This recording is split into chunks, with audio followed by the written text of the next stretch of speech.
मोहतरम नाजरीन, आज पेचिश का इलाज लेकर हम हाजिर हैं। तो आइए वीडियो शुरू करते हैं।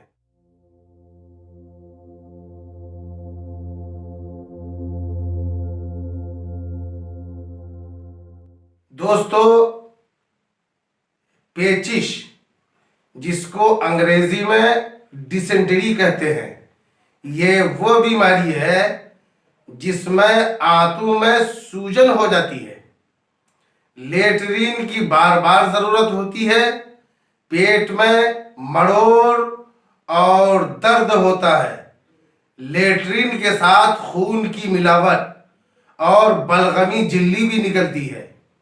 इस बीमारी में कुव्वते हाजमा बहुत ही कमजोर हो जाती है। इस बीमारी से छुटकारा पाने के लिए इस दवा का इस्तेमाल करें। इंशाअल्लाह इस बीमारी से निजात मिलेगी।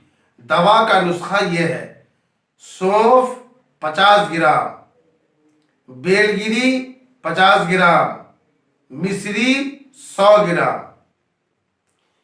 तीनों चीजों को बारीक पीसकर सफूफ बना लें।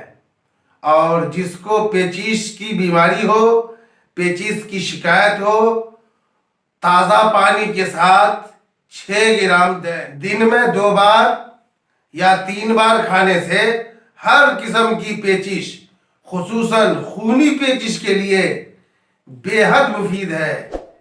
पेचिश के मरीज को गरम ग़िज़ा, गरम मसाला, ज़्यादा तेल और लाल मिर्च से परहेज करना ज़रूरी है।